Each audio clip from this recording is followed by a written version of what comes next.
Well, folks, I appreciate you joining me here today on Deep River Farm. We've had all this weather kind of go past us now. We're hoping for the big snow melt to take place. We've got a lot of people in the mountains out of propane. They're needing these electric heaters that have been pouring in. We appreciate all the donations of those that are coming in. We're over 120 now that have been designated to come in. Those electric blankets that you supplied to Big Ivy and other locations throughout the mountains was a lifesaver. We didn't know at the time. We knew we had 5 senior citizens requesting those when we made that plea for some electric blankets, and several come in, nearly 100, maybe more than that. I'm not sure of the total, but we had no idea at that time that those electric blankets was going to be so critical when these folks ran out of propane during these ice storm and the big snowstorm. But today we got a special guest with us, boots on the ground from day one. Her name is Annie. And Annie, we're glad that you was able to join us today, and we appreciate you coming out and telling us what you saw and what happened with you during Hurricane Helene, and that you was able to be of service to people, have a servant mind, follower of the Lord, and it's just a blessing to have you with us this evening. And we thank you for everything that you've done, all the people you've helped, and the knowledge that you've brought to the situation there, and your abilities to carry out what you needed to do and following what the Lord called you to do. Thanks for joining us today. Thank you, Wayne. Good to be here. Good. Well, I'm gonna give you the platform here, and you can just start out and tell us a little bit about how you got involved, and then go from there. Well, being involved is just being in the middle of it. So many people ended up coming from all stretches of the earth to relieve all of our suffering. But I happened to be up on the Parkway, living kind of in between Weaverville and Burnsville at the time. And my thought, because, being a local and a native, is when they say there's something coming, you do the normal stuff. We've already got our pantry full. We don't need to go get bread and milk. We've already got our food canned from the garden. We've already got, the things that we need. I just took a bath. I didn't unplug the tub in case I had to force flush. I went to sleep. And, I did hear things happening in the night, but I didn't pay any mind, And by the time I did wake up to realize there's a tree on top of the house, I realized I can't even see my porch or the driveway or anything, the cars. There was nothing. It looked like Chernobyl or some kind of, it just looked terrible. And so for the first few days, I was just trying to find my neighbors. Not living close to anybody. I was just trying to get to my driveway, and then found out there's a transformer laying beside my truck, and didn't have a truck anymore. Tree went through that too, but just finding my neighbors a lot. That was so important to me. They were all elderly, and on day 2 is when I saw my first neighbor, and he's a good old boy, and he was bringing his excavator up what used to be a road to try to get towards us with 3 of his grandsons, or maybe sons, and they were coming up the hill with their chainsaws in front of him. And it was so impressive to see them at their, ages coming up the hill when I'm trying to get down the mountain. And not too long after that, I heard a dispatch from King's Radio, because I, of course, have a little, AM, FM 1970s radio that works with batteries.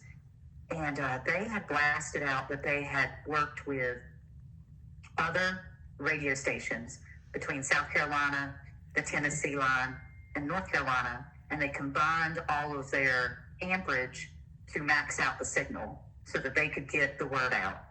And it was schematics on each nook and cranny of Western North Carolina and what is going on county to county and where to go if you can get there to help. And one of the places was, of course, Burnsville, okay? And that was very close to me. And that was when I made up my mind. I said, all right, Lord, I'm going that way. Because it's much simpler than trying to get to Swannanoa, where I was born and raised. So I got out to where my aunts used to live, probably around day 5 at that point, because the roads didn't exist, none of them. So just getting a few miles would take a few days at a time. And then finally, making it out to Yancey, the first thing that I noticed is there were well over 100 people at this one fire station, and they were all dressed military appropriate. And I walked onto the property, and there was a man having a meeting with a bunch of other people in a circle at day 2. And I just walked up and I said, can I be of service? Anything you need. And the man said, what can you do? What do you feel comfortable doing? I said, anything. And so I said, my background, is insurance. But I have a lot of little experience in, construction. I'm first aid, certified, even though I'm not a first responder. I can do anything you ask. And so I ended up being positioned at the fire station as kind of a volunteer coordinator, so that when we had more folks that could get off of their heels and were not injured, we could then help serve those that couldn't get off their heel, that may be injured or worse. And our logistics teams from the Yancey Fire Department, we were running about 5 teams a day in 5 different directions. Now, they were all going north towards Mount Mitchell, because what had happened before I'd arrived is the good old boys, because, there are 11 fire stations between the border of Madison County going up to Mount Mitchell through Yancey. So out of those 11 fire stations, before I'd arrived, FEMA had somehow come on to our land to kick us off of it and say, we have orders from the White House that it's unsafe to even land, but we have to prevent you from going up to look for your neighbors because we're here to protect you. And that didn't fly very well for very long, but they had to pacify FEMA for a while. So what happened is each fire station up the hill only had a handful of folks, because they're all volunteer fire stations in the country, from Big Island, Pensacola, on up, Mm-hmm. And so what they did is they said, wow, we have to have strength in numbers. So they were able to all collect themselves and everyone else that could get down in their heavy equipment, because that's the only way to get out is to have heavy equipment, or a helicopter. And they all saturated at the base so that when FEMA made it to the last fire station, we could politely say, thanks for coming. We're doing just fine. You can take your orders back to the White House and rest. We've got this taken care of. So instead of saying yes or no to them or accepting the paperwork, we just wave them on. They have a nice day and we've got it under control.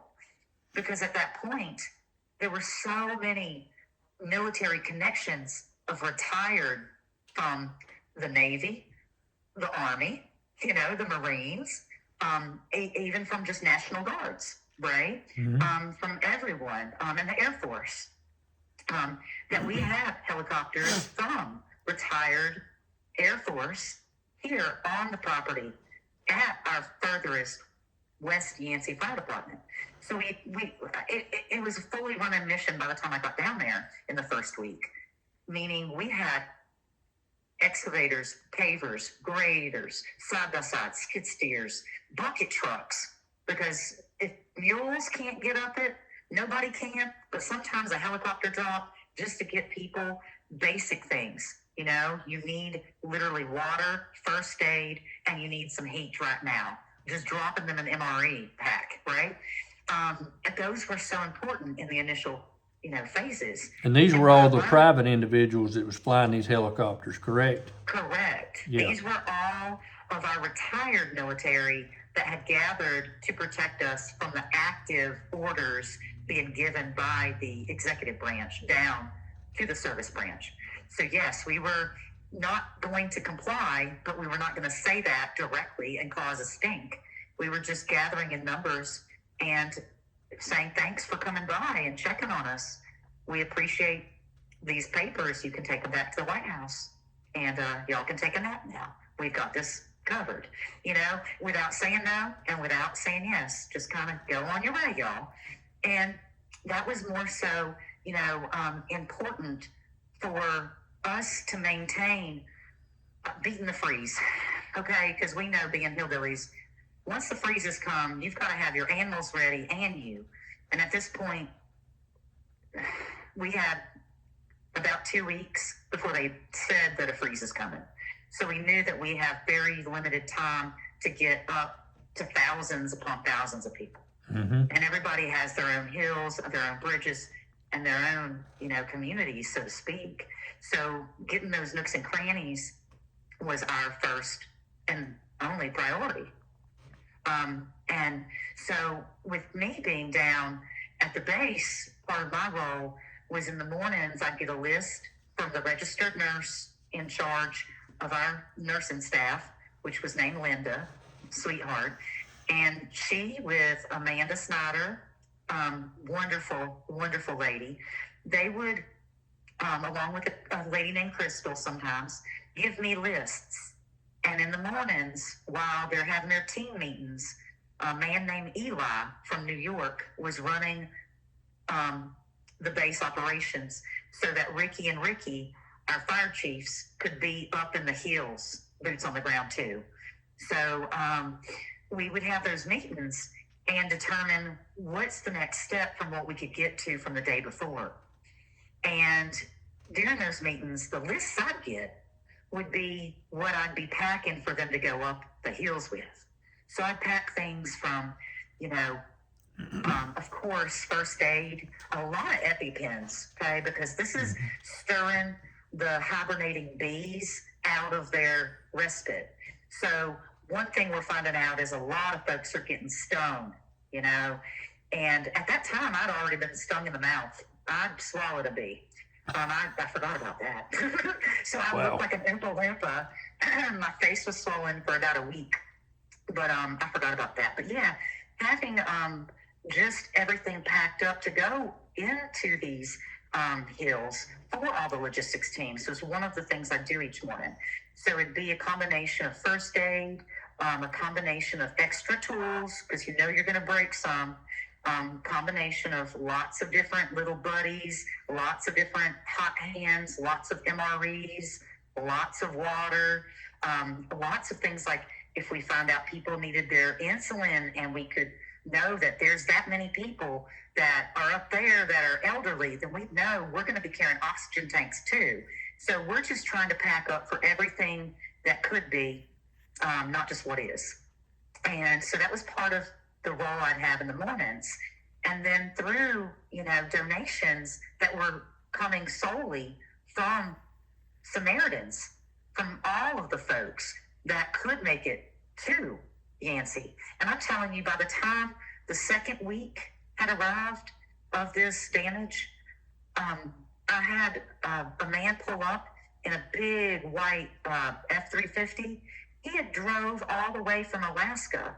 He was born and raised in Burnsville, and he was stationed in Alaska on leave. And he drove all the way from Alaska and brought a truckload of people and tools with him.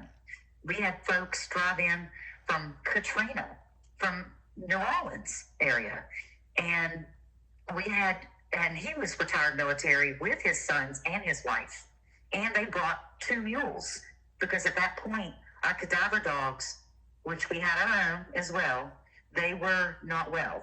And so we determined to not continue to put them through that. And yes, you know, it was severely toxic to the point where we would change our boots a lot.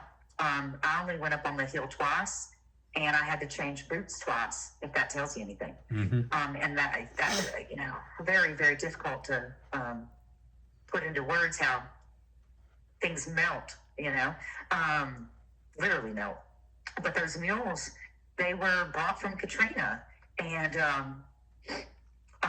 we had so many, hundreds and hundreds and hundreds of pallets of water a day dropped. And this is all dropped by our own helicopters from volunteers that happen to be private choppers that like to jolly ride now that they're retired from the service. You know, your profession eventually becomes your hobby when you're retired. And then it becomes your profession again, you know, in a situation like this. So that was kind of how it all came to pass, is just sheer terror and determination that we're going to find everybody, no matter what we have to do. And we maintained about 100 people living at that fire station, and we had everything from tents scattered all over, people sleeping in their trucks, folks sleeping in the fire station. So we were saturated. No matter what time of day FEMA weekly would come by, we would have enough boots there to tell their little, you know, 5 or so people in a car, thanks for checking on us again. We're again fine, you know. Thanks for the orders to not go up.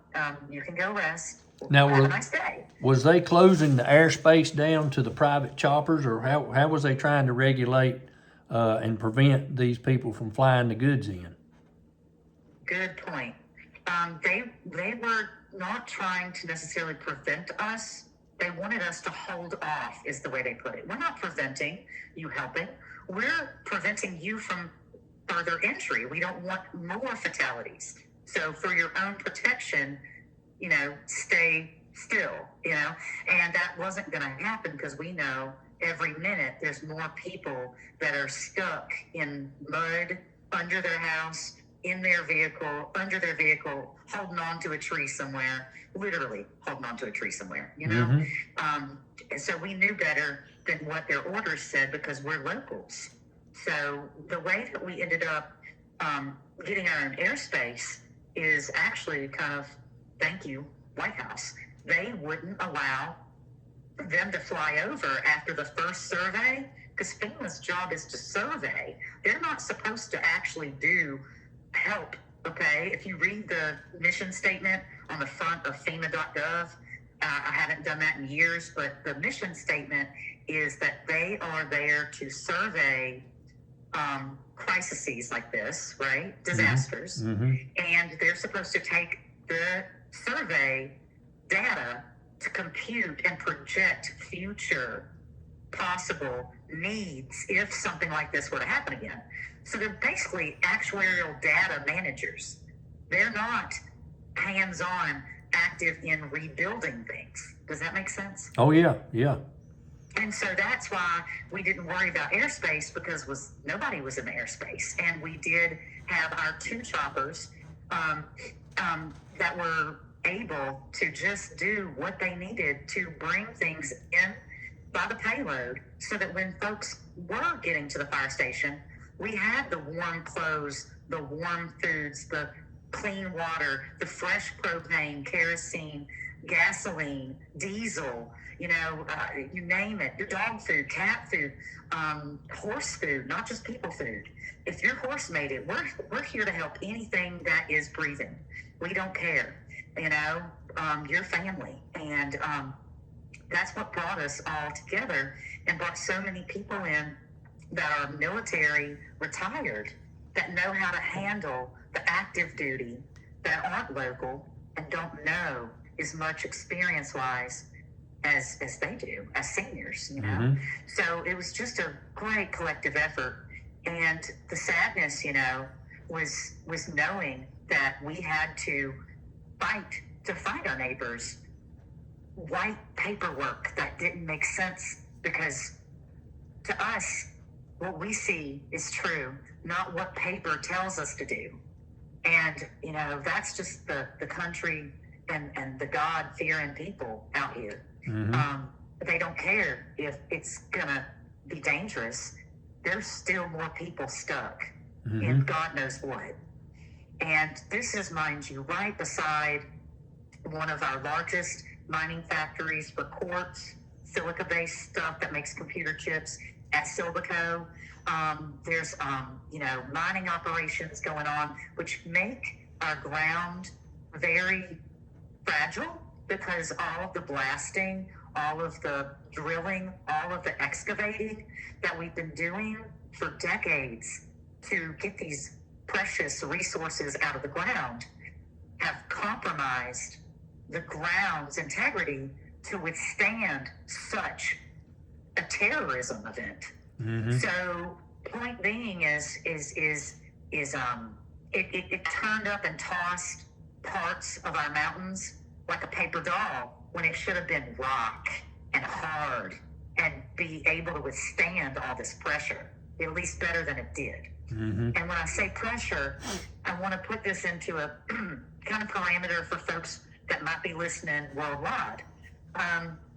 If you take the country of Sweden, okay, the country of Sweden is just about 1,000 square miles less than the size of Helene's destruction, between Georgia on up through Kentucky, West Virginia, North Carolina, and parts of South Carolina. That little circle of Appalachia is 18,000 square miles, which I'm just going to, for layman's terms, say is basically the equivalent of the size of the country of Sweden. And what happened to us within a few days of rainfall is we had 42 trillion tons, with a T, trillion tons of water fall on us in Appalachia in just a few short days.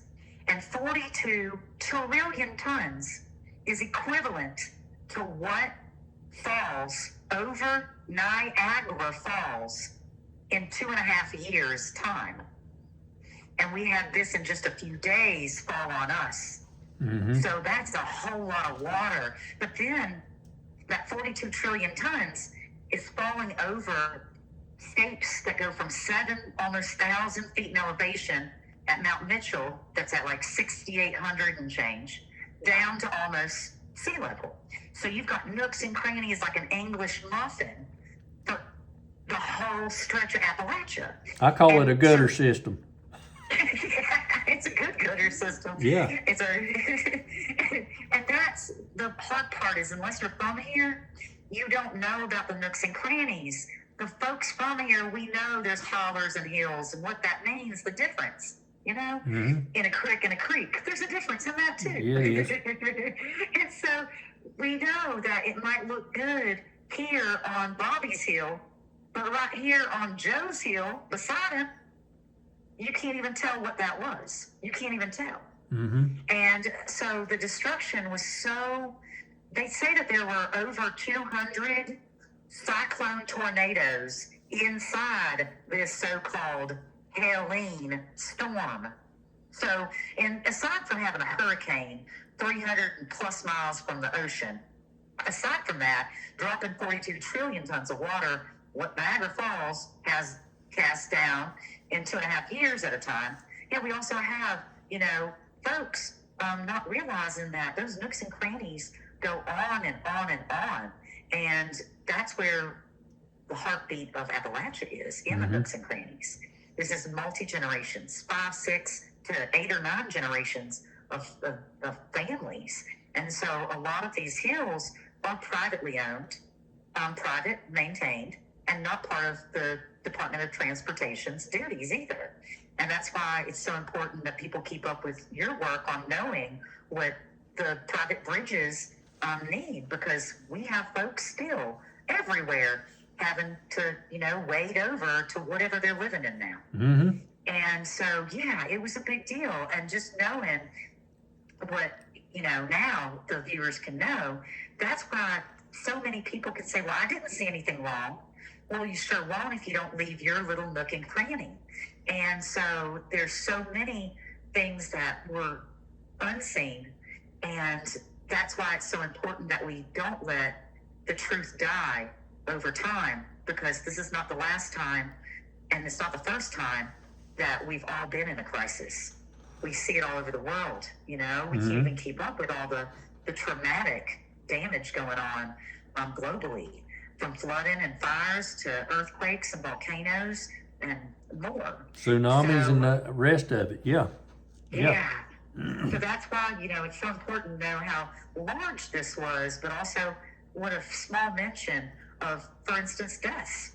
Right now, the Department of Health and Human Services, if you go to the .gov, states, I believe, 107 as of date today in 2026, deaths in the state of North Carolina from Helene. And I do challenge this without any doubt that I've seen more than 100 people just in my little bit of time in Yancey County to know that just in a pocket of Pensacola, Big Island, that area, that's right there would be a tally that would be bigger than what they say is the whole state's total. And that's just my eyes. That's not hearsay, third party. I read it somewhere. It sounds like a number. I can't keep up with how many people that I personally saw that were not alive. And I'm sure because we were running body bags out to Swannanoa and teaming them out to Haywood County too, because they couldn't keep up either. And this is all being done by locals, those of us that are literally born and cornbread fed here, or we were moved away, heard what happened, and come back to be boots on the ground. So many military may not live here anymore, but they were from here and they came right on in, retired with their arms and their hearts and their trucks ready, so that's, such a blessing. Yeah, we were contacted here about trying to supply body bags, and we didn't have access to any, and but they did reach out and ask us to provide any body bags that we could, and but we was not able to do that because I don't know if they just didn't have them, or there was they just didn't want to turn loose of what they had around this area. So that's a bad thing. Yeah, we don't know, not for sure. I do know that we had one Chinook that finally landed against orders, but it was on day 10. They were told do not land for their own safety and to just survey. And when a Chinook finally landed at West Yancey Fire Station, they were absolutely wonderful. They respected us and said that they would actually follow our orders, because our Chief Ricky and our crew, our team of firefighters there, they were the ones in charge of making the orders, and we're there to do as we're told, because we know that we're a team and we're working under Ricky, okay? And so thank God that Chinook, and we had a convoy show up too with the National Guard eventually. They actually stood down the orders from the White House in front of me and started helping us the way that we asked them to, not by the White House standard. So what a blessing. We did have one Chinook and one convoy, and they started working with us. They would take and literally let us have the airspace and run things where we needed them, which was literally just to help stage things up the hill, because we had made it to Burnsville at this point. Now we're trying to make it through past Pensacola and on towards Mitchell. So it was great. They were helping us stage things like carrying baby formula and first aid and, everything, propane to water and MREs on their envoy up to, our staging place was a sweet man who owned a business in Burnsville, and he had an empty building. And so we had another staging area we could get closer, about 10 miles closer, to Mitchell. So yeah, it was just a collective effort, if that makes sense.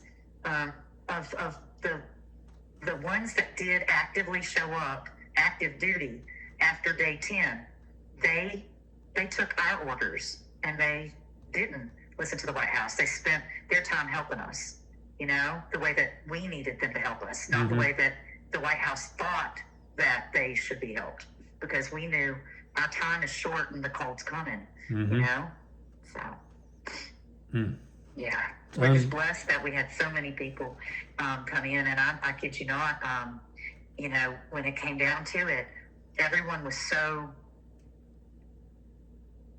traumatized, whether you could show it or not. We didn't need to learn each other's names. We didn't need to learn where each other came from. We literally just wanted to be on those hills or be at the station, because when people come off that hill, they come off sometimes needing to get in the med vac, needing to get airlifted, needing to get those things. So, it was just a really good effort on the part of all of the citizens. I do not give any credit to the paper pushers in the White House. If you're trying to, give us advice, the best thing that you could do advice-wise is keep it to yourself, because country people are not going to say, yes, I agree, it's dangerous. No, we're going to say, thanks for explaining the danger. I'm going to take my paver, my excavator, I'm going to take my side-by-side up there with an oxygen tank strapped to my back and an MRE and a case of water. They're going to thank you and keep going.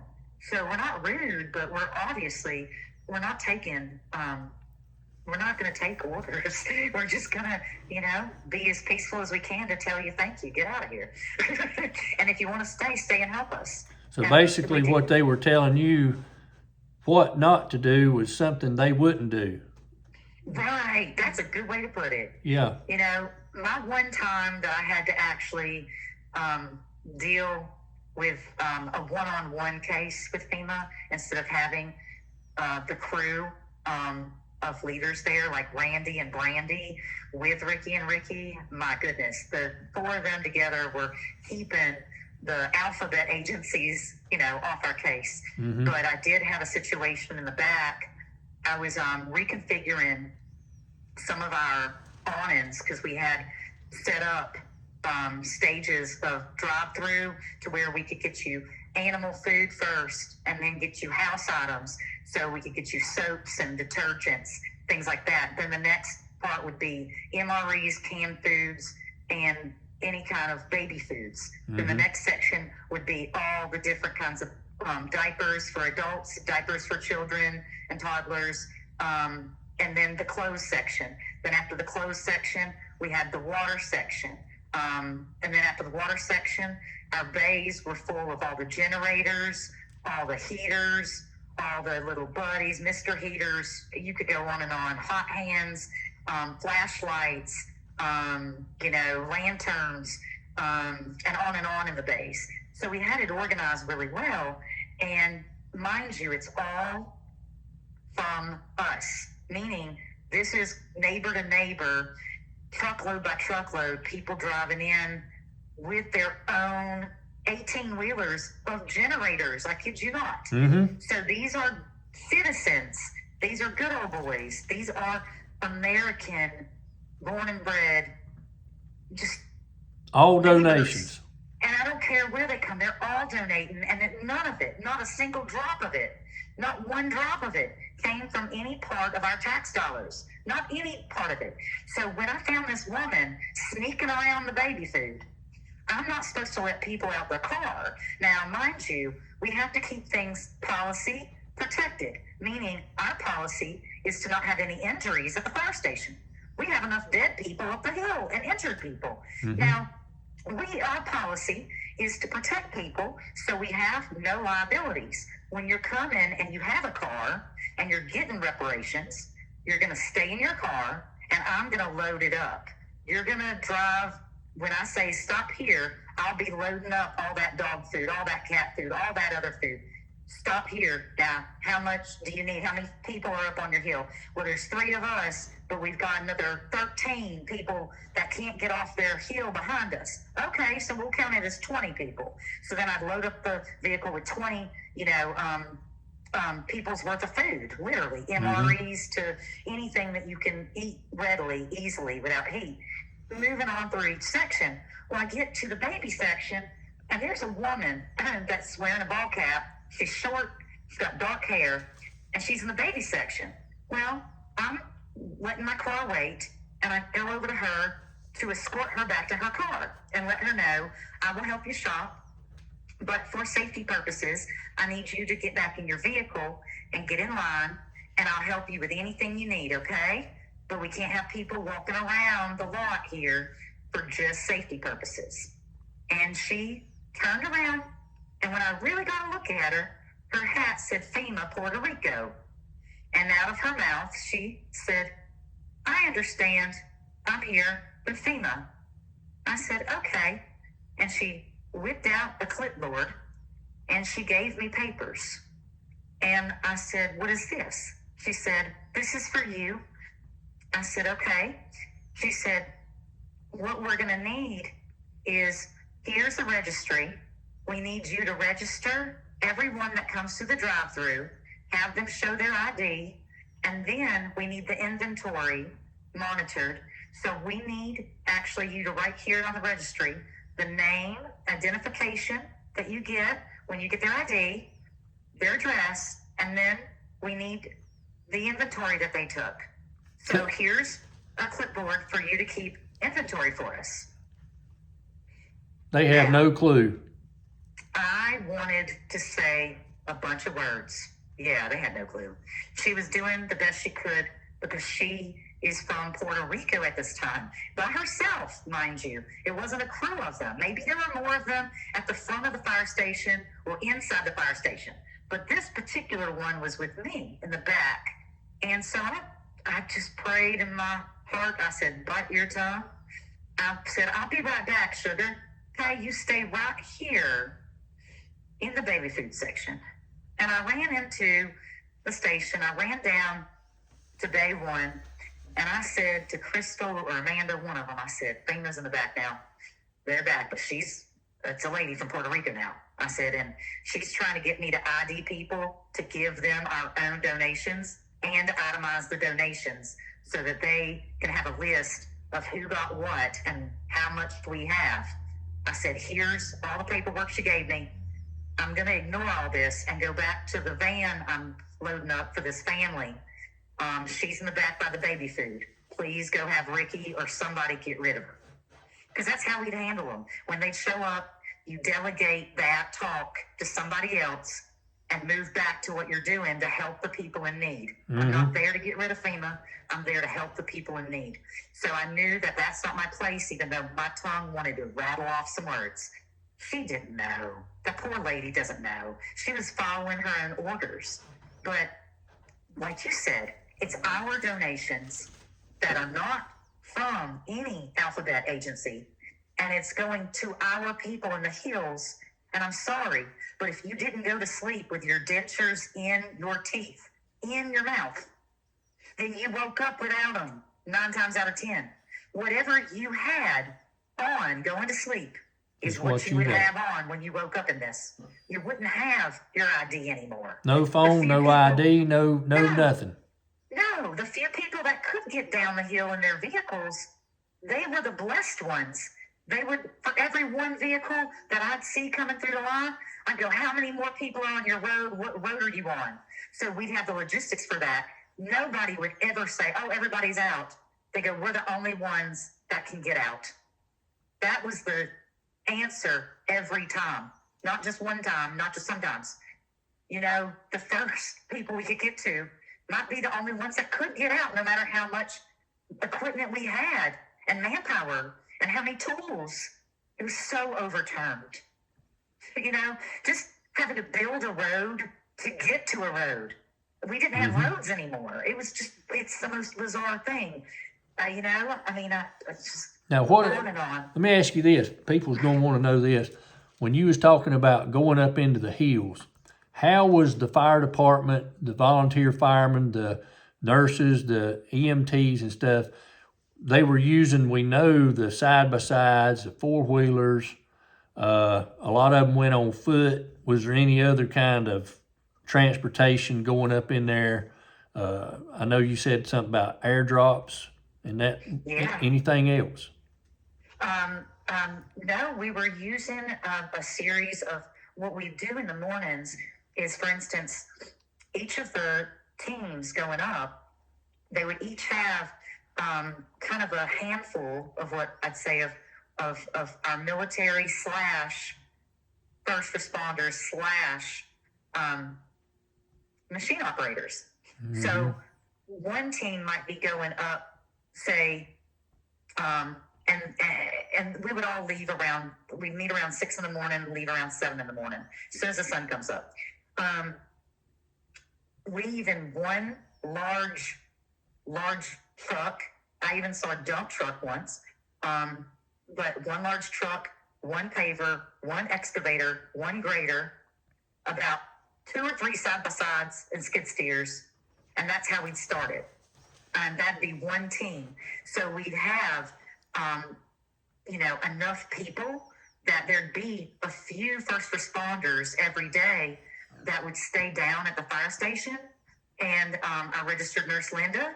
But then we had other nurses coming in to volunteer and other first responders from other districts, and they would be riding up the hills with the excavators, the pavers, the graders, the side-by-sides, in helicopters, in bucket trucks. So it would be a team of different talent with all of the tools possible. So if we're up there, we're tearing down trees while building a road, while removing rocks, while excavating this to pave and grade that to get the next step. So it was really just so much in tandem. Then we'd have problems where we'd get finally, because we had not Raspberry Pis, but kind of like long range walkie-talkie handheld things. And that would get word down to the fire station that, hey, we need an extra paver here on this one. We need an extra EMT on this one. We need actually the helicopter to come right now to this one. So we could delegate when we got into something what we needed that was more than we planned, because everything is more than you plan. And so with the amount and the volume of constant influx of four-wheelers, side-by-side skid steers, mules, pavers, excavators, graders, we always were breaking equipment, tearing into these mountains, but we were always replenished day by day. More people would flood in from all over the United States. It was a blessing because we had not just donations of reparations to keep people alive, Yeah, an army of people too, yeah.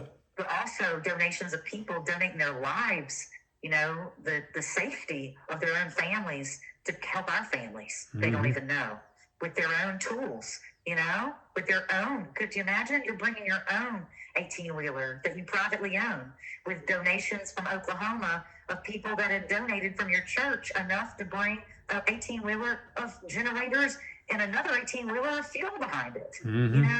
That's what's keeping us going. We were doing it from literally, we had churches come in.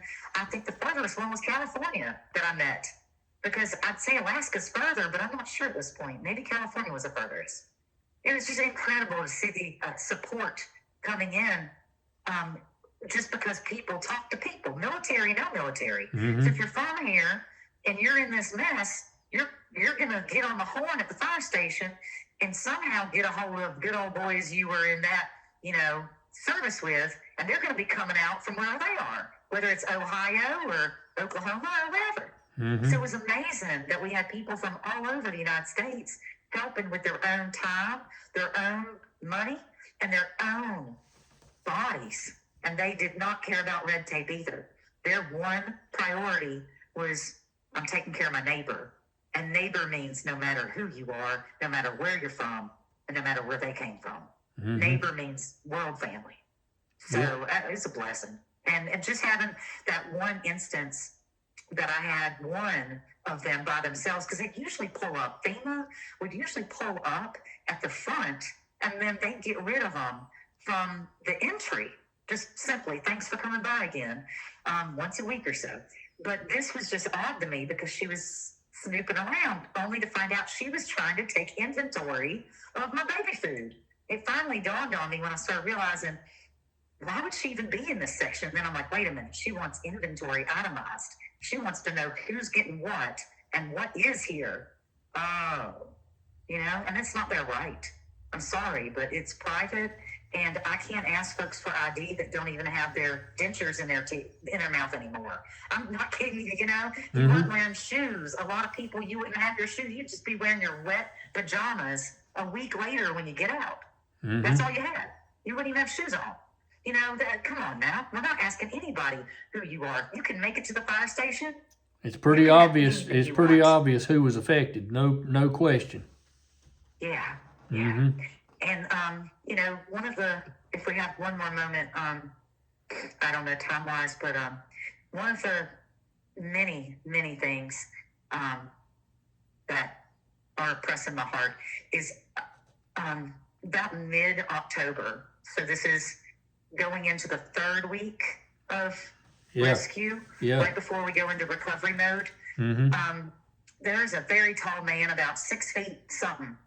He had a bone necklace on, and he had a long gray beard, and he pulled in, and he pulled to the back with the rest of us that were camping out in the back, and he had a travel trailer, and then he had 2 trucks behind him, and one truck was a truck of things to donate, and the next truck was the rest of his family. Apparently he, his wife, and his sons were retired military. He had been in Vietnam, and then he had been in some war right after that.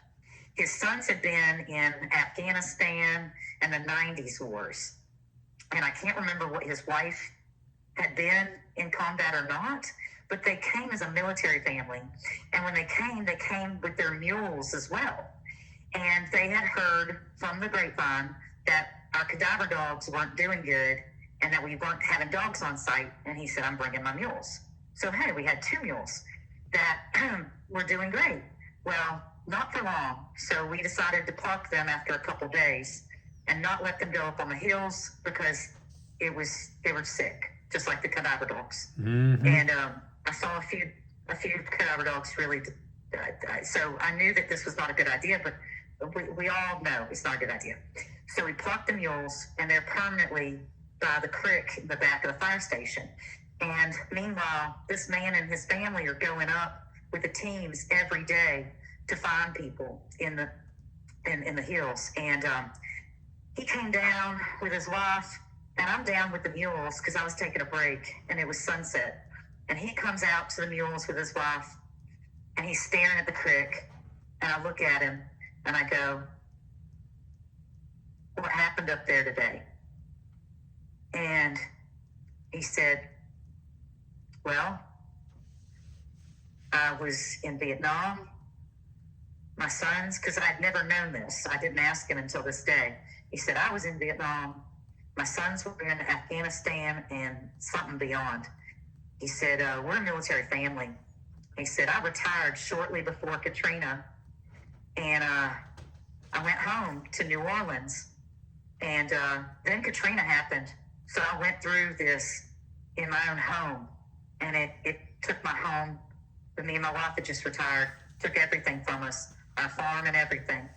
He said, so I knew that we were going to come up here, and he just stared at the water, and he just bawled silently. Just, you could see the tears as it was getting dark, just streaming down his chest. He said, I've seen a lot of death. I've seen a lot of destruction, but I've never seen anything like this in my whole life. I've never, ever seen anything like this in any war. Katrina didn't even look like this. nothing I've lived through, being in service, being through Katrina in my own house. I had it all taken from me. My wife will tell you. And she didn't say a word. She was just crying too. This is the worst event in my whole history of 70 plus years that I've ever been part of. And so if that tells you anything, and that's just not one, person's statement. That's just one moment I'm remembering of how October of 2024 was at West Yancey, Just, yeah. And his mules lived. We didn't take them up in the hills, but for 2 days. They stayed about 10 days. And they finally, because we'd ask people in rotation, please don't do more than a week or so you can go home and rest. We've got people in rotation.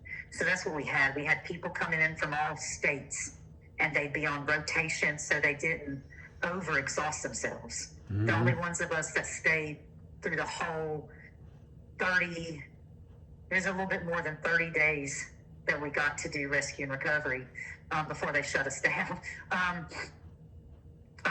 But just the ones that were locals. Everybody else, we told them, please, every week take a respite, go home, send somebody else, or just go home, because more people are coming from somewhere else. It's just, everybody is in such a crisis mode. Once people got here from other states, they didn't want to leave either. It's just, you want to keep going and going, even if your body and your brain is shut off. Your heart's still like, I've got to go every day. Day 11, day 22, day 27, let's go. Because we know that time is of the essence. Time is of the essence. They're literally stuck up there. Who knows what they're stuck in? It's a soup of chemicals, a soup of death, a soup of not just your own furnace and your own oil and your own, gasoline and diesel and propane and stuff, your own farm equipment, your own, horses and stuff. It's everybody's, plus all the mining operations and all the different chemical plants and the polymer plants. It's just a toxic sludge, and just breathing it, will cause us some respiratory distress. But you know what? Didn't stop us. Respiratory distress or not, you just learn to wear a mask sometimes for a long time, and a real N95, and so it just so hard to piece together words for other folks' testimonies, because they just seeing people so tore up. Really, military men. He wasn't the only one in those times that I find crying somewhere by yourself in the corner of the yard, we'll call it, because we don't sit around and cry together. We take a walk, I just happened to be down with his mules when he decided to come down there with his wife and, quit for the day. So, we all just cried to ourselves. We didn't cry in front of each other. Too traumatized, Yeah. It's what's the next step? But there are hundreds upon hundreds upon hundreds upon hundreds of people I know that there's thousands upon thousands of dead people within a few miles radius, Florida, Noah, just terrifying, as well, everything. There's so many nooks and crannies. We could spend years going through the nooks and crannies, to look for people that will never maybe be named, I've often wondered why they haven't done an extensive search, and it would be very easy to do. I look at the instance of J6. I'll bring that up. They use cell phone records and things to track people who was in the area, to try to pin down any way they could to bring charges against them. My question is why has that effort not gone into each of these areas? Because most everybody had a cell phone tied with a number to their name. They know who had an active cell phone pinging off of a tower prior to this storm, and they know exactly whose number was no longer registered. So they know that phone was either belonged to somebody that was dead or somebody that the phone got washed away. But they had a name tied to an account on a number. Did that person get another phone with another carrier or whatever? But they would have a name to go by. And if those names didn't resurface, there's your count or approximate count. But it's never been done. And I'm like you, I don't think they want to reveal the true number. But that's if my... If they were to, the real numbers, we'll never know. No, only the Lord knows. We were finding, and I know you probably did too on your neck of the woods, a lot of the times that we get hung up so hard, we find that when we're digging and trying to find literally the roof of somebody's house, because there were people in the house deeply in the mudslides that you can't even find their roof. But one of the search and rescue teams came down the hill and quit for the day, and they had to plan a huge amount of boots to go up that hill. I don't remember what hill it was, but they were digging for a whole neighborhood, and what they found instead of the roofs is they found the top of a phone pole, transformer pole. So my point being is it buried houses, it buried telephone poles that still were standing somehow, but literally buried under that stuff.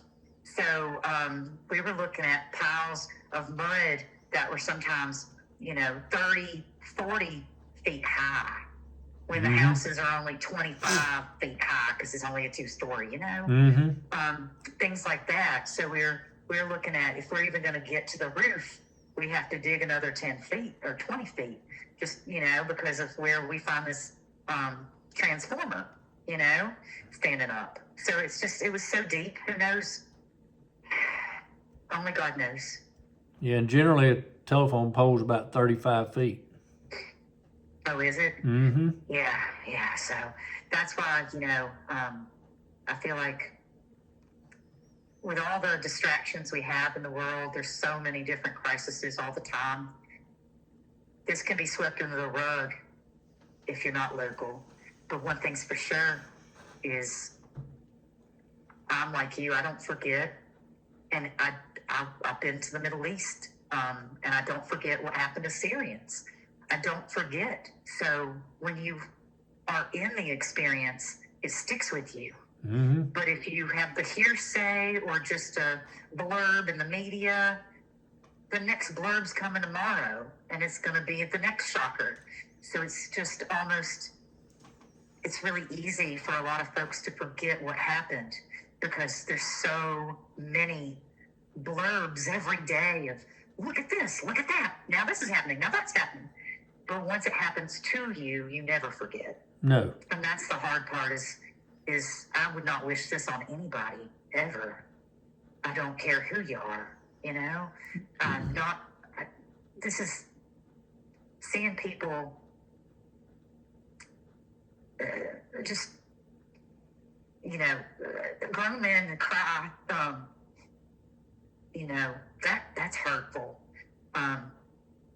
That's hurtful because, they've been through wars and they've been through losses and they've been through their own traumatic events.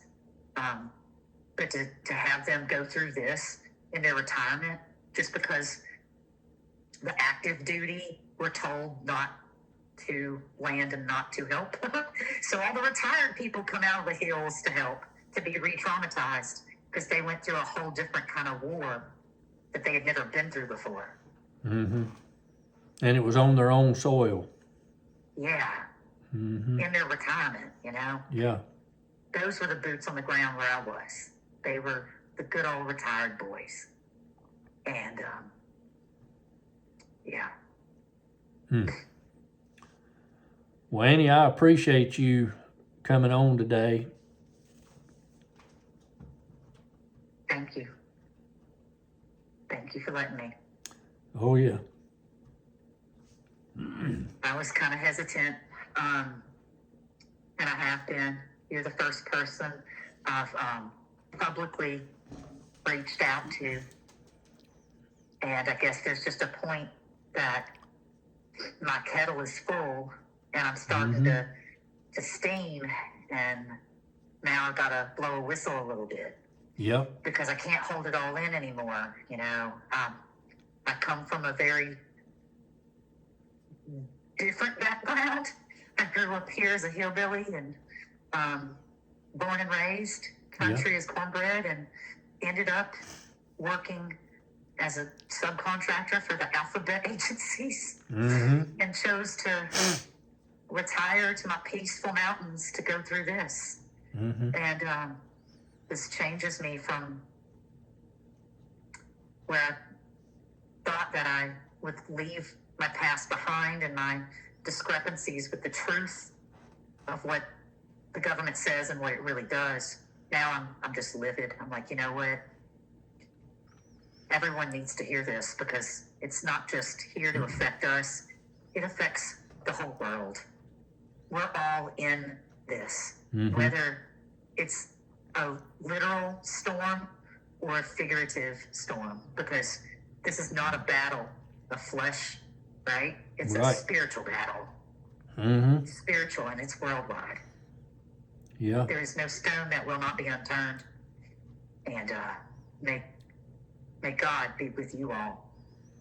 We appreciate that, and if you'd be willing, we'd like to have you come back and talk some more about what you've seen and the experiences you've had. And we talked a little bit before we started. You've got a lot that you'd like to say, and if you'd be willing, we'd be honored to have you. I look forward to it. Thank you, Wayne. You're very Thank welcome. you, honey. Well, you're very welcome. Well, folks, boots on the ground, first-hand experience. It's touching. We thank you, Andy, for your service. Thank you for all you do, Wayne. Thank you for everybody in the community worldwide. Yeah. Prayers. Yep. And all your thoughts. Thank you so much, everyone. Yeah, people don't have any idea. I'd say on the outreach of what transpired, you know, they saw coverage on the news, and then that went away quickly.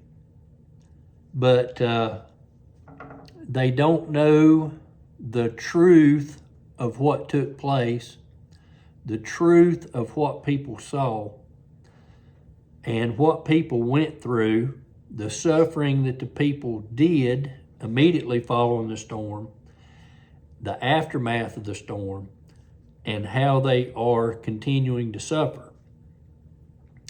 And that is what we're trying to continue to bring and shine the light on, because these people are in a very bad situation, and there's no way that these folks can overcome what's happened without some massive help. Would you agree? 100%. Yep. Yeah. Well, we're going to close this segment out here, folks. We like we say, we sure appreciate Annie coming on and talking and telling a small fragment of her experience here at the fire department. And I know she has a lot more to say. And we're gonna get back in contact with her and talk some more. And I think this is the stuff that people need to know about Western North Carolina and what's happened and the effect it has had on people. And it's very traumatizing. And people that are not from the area or from the close by surrounding area have no clue of this and the magnitude that this became. You know, it's just, you don't even have words for it. And it brings me back to the fact when the book of Revelations was wrote and the vision that was saw, he didn't have words to describe what happened and what he saw. And that is basically what's happened here. There's just not words that can describe the traumatization. And it's just a very bad situation. And once you think you've seen it all or heard it all, there's something else. And you just can't make this stuff up. And especially the way the people's been treated. And we just want to bring light to it. So, folks, we're gonna sign off. This has been a long video this evening. We try to keep them around under 30 minutes, but this no problem. We'll go with this, and this stuff needs to be told. And Annie, I want to say again, appreciate you coming on and talking with us. And we're gonna go ahead and sign off here. And did you have anything else you wanted to add before we do? No. Just keep your eyes open, y'all. Keep your ears to hear, and make sure you know your neighbors. Mm-hmm. It's so important in these times. I know a lot of people don't want to get to know each other, but it shouldn't be a crisis that makes you come know your together. neighbor, and come together. It should be because we want to know our neighbor, not because we have to know our neighbor. Mm-hmm. Thank you, Wayne. Thank you, Annie. Well, folks, we appreciate you joining us here today on Deep River Farm. Stay tuned for our next video tomorrow night, and we're going to have Annie back with us when she feels the time's right again. We're going to talk to her again. I know it brings a lot of harsh memories back to her, but she's wanting to talk about it. This is a way of healing as well for her to be able to talk about what she's been through, and it's a form of therapy, so to speak. And we appreciate everything that she's done, and those folks up in West Yancey County, what they did, and the volunteers that came from all over the United States to help. And she's referred to that many times. Well, folks, y'all have a blessed day, and we'll see you on the next video from Deep River Farm.